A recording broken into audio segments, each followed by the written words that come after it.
Sanibonani and welcome to my views, my expressions. Lami kama usiboniso sizo wakwamnikazi sibongo. Mawukuthi yaqala ukusibuka, welcome to the very warm house. Please do the honors and subscribe, ucomment, ushare, utshele nabangazi ukuthi we are here and sikuphathele okungaphathwa abaningi. Yes, my name is Siboniso Sizo wakwamnikazi sibongo and namhlanje sizocover igame or preview ye game Mamelodi Sundowns, which is going to face Ahly, which is called a continental derby. I don't know what that is. It's also called a biggest rivalry in Africa. I don't know why, but we'll get to know why, because I'm having it on Pete, a Sundawana of notes.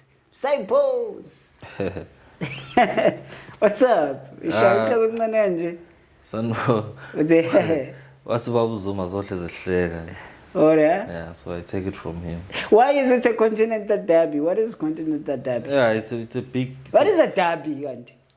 It's a contestation between two, you'd say, regions or section of a particular area. And then in this contest, we have a contestation between the north and the south. The best team in SADC and versus the best team in the northern region. Okay, so that's why it's a continental derby. Yeah, it's a clash of two regions. Is it the biggest rivalry in Africa? Well, if it's a clash between the two regions, between the two successful teams in those regions, then I don't see why it shouldn't be called the best derby in the continent. But I look at Ahly with about 11 CAF Champions League, and then I look at Sundowns with only one. So how is that a derby? Because it must make sense. Okay, they go head to head, pound to pound with each other. Yeah, as much as Sundowns has only one Champions League in the southern region, they remain the only team with most league titles in the southern region, and the one of the fewest teams that have won the Champions League in the southern region. So that's why it's called a derby. Okay. Yeah. So wouldn't it Orlando Pirates against Ahly or against Zamalek be called a biggest rival? Well, Orlando Pirates has only won 4 league titles, and they've only won titles. I'm talking about CAF. They've only won it once, and that was way long. Some of us were not even born then. So, well, it's not even about Pirate, this conversation that we are having. I'm talking about a rivalry. We're calling something a biggest rivalry. But let's move forward. The game that we are here to talk about is Mamelodi Sundowns versus Ahly, which is the first leg of the semifinal. Ahly was playing midweek, and they were defeated 2-1. But on that game, Egyptian League Cup, they sent the reserve team because they were already here in South Africa to ensure that they play. They are training there in Pretoria at Tax Stadium, and that game was played by a reserve team with country. And South Africa, if the team is playing midweek, in Champions League, there is always a halabaloo. Yeah, if the practice is not consistent to everyone. Yeah, so maybe Ahly did try to have their game postponed, but it did not get postponed. Same as Pyramids, those two teams are contesting in the Champions League semifinals. Yeah. And in other countries, you have one team that is contesting in the... Okay, you have 3 teams that are contesting in the CAF competitions, and they are, one of them is way behind in terms of games, but is not playing midweek. And then the one that is maybe 1 game behind in terms of the calendar is playing, and then the other one that has more game is not playing. So there's that inconsistency. So that opens up the gap for comments from football fans. From the people. Yeah. But the justification maybe could be that maybe the team that is way behind as far as the games are concerned was also playing over the weekend in the Nedbank Cup semi-final. Was stopping them from playing from the weekend, midweek, and the other weekend. 2 games before the CAF Champions League game. People are doing that. They are playing home. Stellenbosch did that in their Zamalek game, and they did it today. They didn't play 2 games in between. They played 1 game. Yeah, but they played in the previous round. It happens. Sundowns facing Ahly. It's going to be on Saturday, at 3 p.m. But looking at the weather, it's probably not going to be hot, as Sundowns hope for. They always hope for that. If we're playing these guys from North Africa, to just frustrate them because Abazwan Nukshisa as much. But the weather is pretty chilled, and so do you think that will have any impact as far as the game is concerned? Yeah, one thing about Ahly, when they come to South Africa, they don't come for football. It's more like a holiday for them. Wow. Yeah, from the observation that I've had, Yeah. in the previous games that they are not too adventurous. When you watch their game, they're playing more, especially in South Africa, you would think this is an average team until you go to their home ground. So as a home team, you need to find ways to try and capitalize on that, and try and score as many goals as you can, because when they go back to Cairo, they become a different beast. Monsters. Yeah, so you have to try and find ways to get the advantage. So in extent, I don't agree with your statement, because I don't think Al Ahly have lost more than 2 games here in South Africa against any team. They've never won in South Africa. But haven't lost like more than 2 games. By having lost, what do you mean? Do you mean against all the teams, or? Yeah, all the teams. They haven't lost more than 2 games. I remember their loss was against the Sundowns 5-2. What's the other? Last year they played the AFL. They lost 1-0 to Sundowns. Okay. Yeah. Then nothing else. Yeah, and the other seasons, there are seasons where they would play the CAF Confed, maybe against Pirates or Platinum Stars or Super Sports United, and they lose those games when they play in South Africa, and they only come back to the game when they are playing at home, Cairo. Well, so looking into this game, Mamelodi Sundowns, they were playing in Nedbank Cup last week and they didn't perform well. There were players who were highly criticized by everyone due to errors that they did. Players like Suarez and other players. So, how do you see the Sundowns line up coming to this game? Yeah, you don't have to overthink it.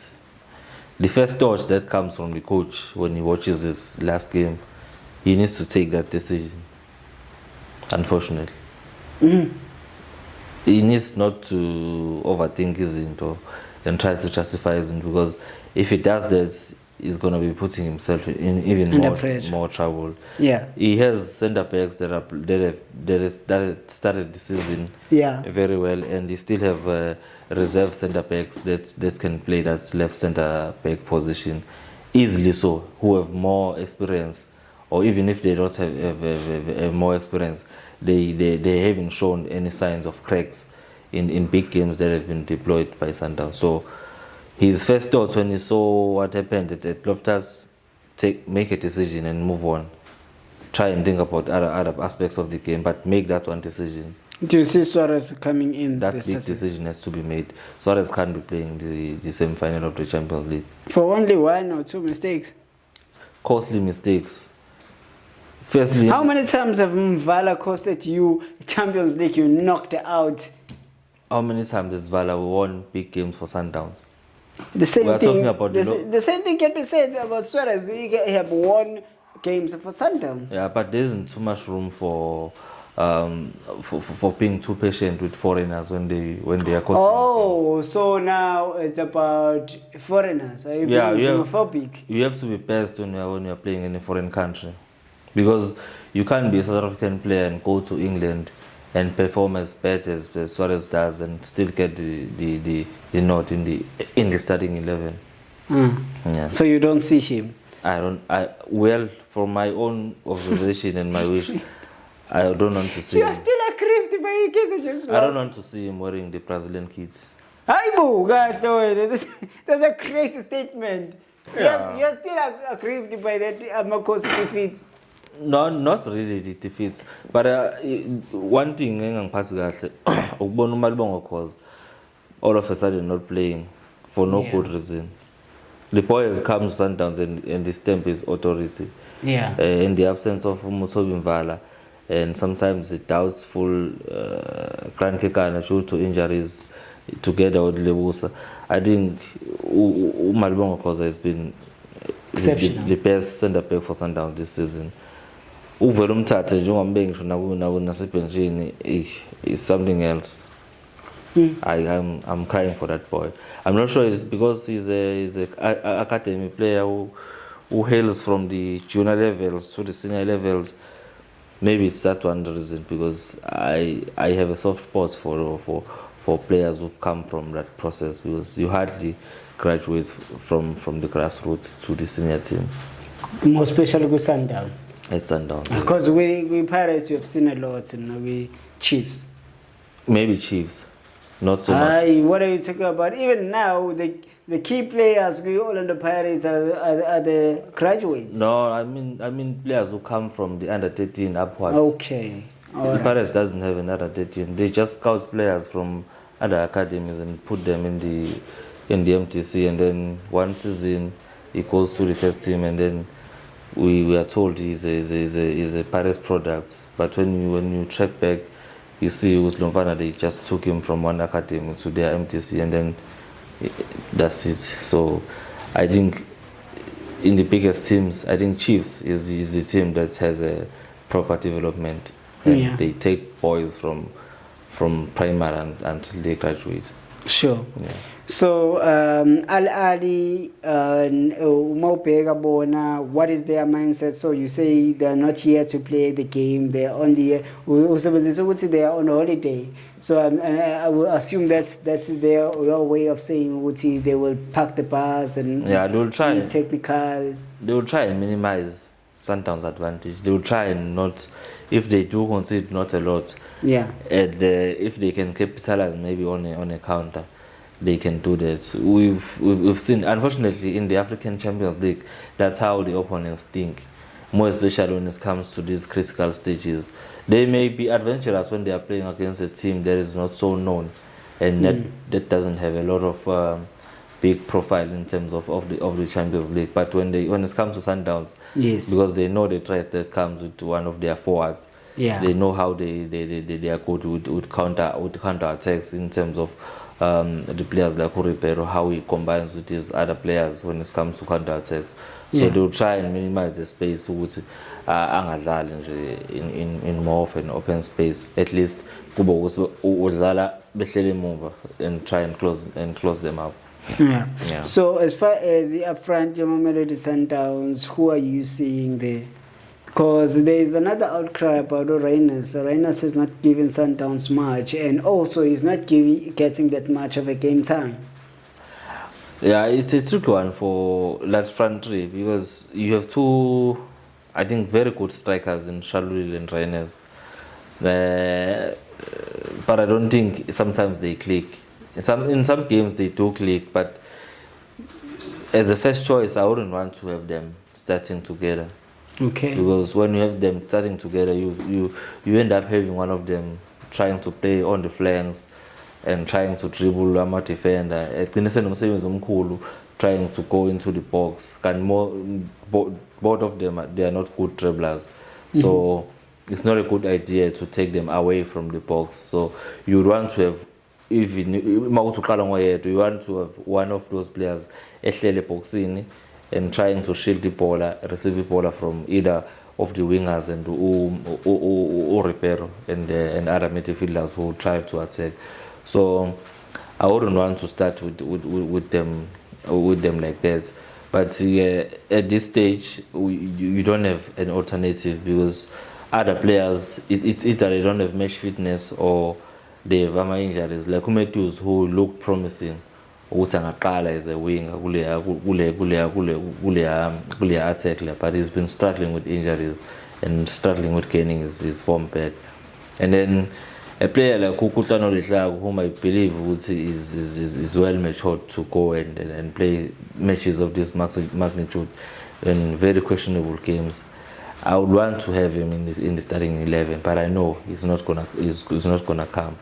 A player like Utembazana, I know he hasn't played in a long time, but I believe You can't introduce Tambuzwane in such a big game. that's why I'm After saying. a long... That's why I'm saying it's not easy.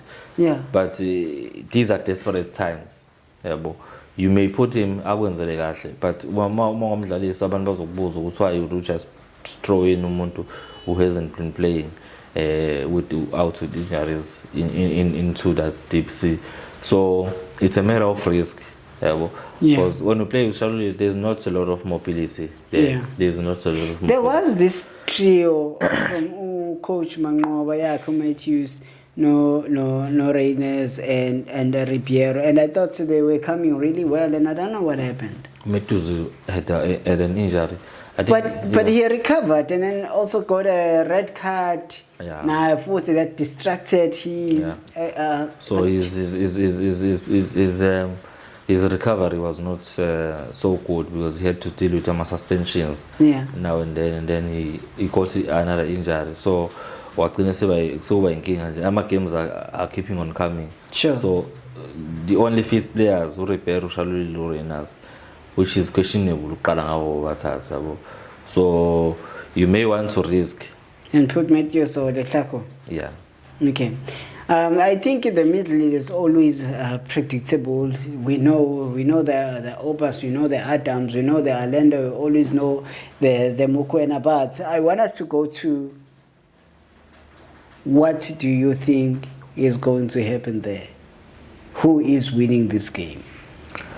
I thought I'll go to the opponent first before I go to the outcome.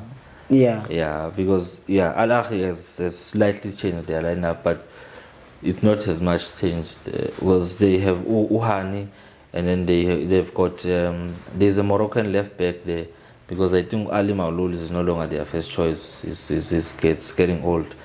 I think it's Atia or Atif, something like that, on the left hand side, and then they've got Urabi. No. There's that boy, I think Roti or Dari from Morocco as well. And then in the middle of the pack, they have Taufik, who can play as a right back as well. And then he will be playing with there's a Koriska from Slovenia, and then there's a Imam Ashur, and then there's Abu Ali up front. I think those are the players that they will be coming with. And then on the right, they may have Al Shahad or Magdi. There's a Magdi there who has jersey number 18, one of the experienced players of that team. So it's gonna be a 4-2-1 because they will be trying to reinforce their backline with more defensive midfielders and maybe try and have more counters through Imam Ashur or Magdi. So it's gonna be a game like that, and Sundowns will want to take advantage to Cairo. So it's not gonna be. I don't think the Sundowns is gonna create a lot of chances. They will be grateful to get a 1-0 advantage to Cairo. To Al Ahly. Yeah. So you're saying Sundowns is winning 1-0. Yeah. Okay. Yeah. Then I think that's risky. Going to Cairo with the 1-0. Yeah. It's not much because it's not something that you wish for, but under these circumstances, Sundowns doesn't create a lot of chances because they seem to be relying on only one player to create chances for them, and that is Ribeiro. If teams close Ribeiro and the manner in which you've seen, teams are willing to sacrifice with their 5 players to stick on one player or Ribeiro because they know if they close down on Ribeiro, there's not going to be any suppliers to board the strikers, and that will be it. So there's no plan B. That's why I would like to see Kutlwano Letlagu. That boy is brave. I believe in him. I think he can relieve Ribeiro from the stress that he's been dealing with in terms of how he's been dealt with by the opponents. But under these circumstances, if the coach continues to play Ribeiro and relies more on his magic, Sundowns is going to have a problem. To struggle. Yeah, they're going to have a problem. Well, that's just about it. To suppose the things Mamelodi Sundowns is going to win 1-0 to Al Ahly, and he doesn't think there will be much opportunities, you know, but he believes that the Mamelodi Sundowns is going to win this game. It's going to be a very exciting game, as he confirmed that it's a continental derby of which Amapagapaga and Namakos are not happy to happy. Because in the Champions League. Chiefs is the last team, South African team, to play the final of the CAF Champions League. So give them some respect. Give them some respect. From me, thank you for watching until you get to this point. Please do subscribe, share. We are here. But I'm out of here, and I'll see you on Saturday. That's bon. My course is still support, Bafis. Okay. Yeah, it's bon.